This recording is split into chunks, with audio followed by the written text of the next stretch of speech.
എല്ലാ ആഴ്ചയിലും മെൻറ്റർഷിപ്പ് നടത്തുന്നുണ്ട്, അവയർനെസ് ചെയ്യുന്നുണ്ട്, എങ്ങനെ B2 എക്സാം ക്രാക്ക് ചെയ്യാം എന്നുള്ള ഒരു മൊഡ്യൂള് വെച്ചിട്ട് ഒരു സെക്ഷൻ നടത്തുന്നുണ്ട്. ഇവിടെ പഠിച്ച മിക്ക പിള്ളേരും പാസ്സായി തന്നെയാണ് പോകുന്നത്. പിന്നെ എഫേർട്ട് ഇടാത്തവർ മാത്രമേ ഉള്ളൂ ഇവിടുന്ന് പാസ്സാവാതെ പോകുന്നത്. അവരെയും കൂടെ എങ്ങനെയെങ്കിലും പാസ്സാക്കാന്നുള്ള ലക്ഷ്യത്തിലാണ് എഡ്യൂപ്ലെയറോട് വർക്ക് ചെയ്യുന്നത്. ഹായ്, എൻ്റെ പേര് അഭിഷേക്. ഞാൻ വരുന്നത് മലപ്പുറത്ത് നിന്നാണ്. ഞാനിപ്പോൾ കാലിക്കറ്റ് എഡ്യൂപ്ലെയറിൽ A1 കഴിഞ്ഞിട്ട് A1 എക്സാമിന് വെയിറ്റിംഗ് ആണ്.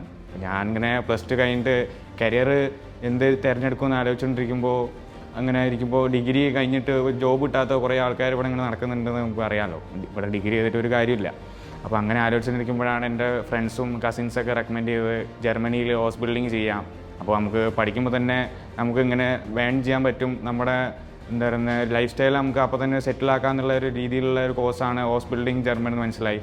അപ്പോൾ ഞാനിത് എവിടെ പഠിപ്പിക്കുന്നതെന്ന് പിന്നെ സെർച്ച് ചെയ്യാൻ തുടങ്ങി. അപ്പോൾ അതിലൊക്കെ നല്ല റിവ്യൂ കിട്ടിയത് എനിക്ക് എഡ്യൂപ്ലെയറിലായിരുന്നു. ഞാൻ പിന്നെ എഡ്യൂപ്ലെയർ തിരഞ്ഞെടുത്തു, എഡ്യൂപ്ലെയറിൽ വന്ന് അഡ്മിഷൻ എടുത്തു. എൻ്റെ ഇവിടുത്തെ സാറെന്ന് വെച്ചാൽ അനുരാഗ് സാറാണ്. സാർ രാജസ്ഥാനിലാണ് വരുന്നത്. A1 തന്നെ നമുക്ക് A2 ബേസ് അവർ പഠിപ്പിച്ചു തന്നിട്ടുണ്ട്. അപ്പോൾ ഇനി A2 നമുക്ക് ഈസി ആക്കണം എന്നുള്ള ധർമ്മത്തിൽ നമുക്ക് A1 തന്നെ നമുക്ക് A2 ഫുള്ള് ഫില്ലാക്കി തന്നു. ഓരോ കാര്യങ്ങൾ നമുക്ക് ഇങ്ങനെ ഫൺ രീതിയിൽ പഠിപ്പിച്ച് നമുക്ക് ജർമ്മൻ ലാംഗ്വേജ് നമുക്ക് എങ്ങനെ ഈസി ആക്കാമെന്നുള്ള ഒരു ഇതിൽ നമുക്ക് ELSP അവർ കണ്ടക്ട് ചെയ്യുന്നുണ്ട്. ജർമ്മൻ ഹൗസ് ബിൽഡിംഗ് ആണ് നമ്മുടെ ഒരു ഡ്രീം എന്നുണ്ടെങ്കിൽ ഡ്രീം അച്ചീവ് ചെയ്യാൻ ബെസ്റ്റ് ഇൻസ്റ്റിറ്റ്യൂട്ട് ഞാൻ എഡ്യൂപ്ലെയറെ സജസ്റ്റ് ചെയ്യുള്ളൂ.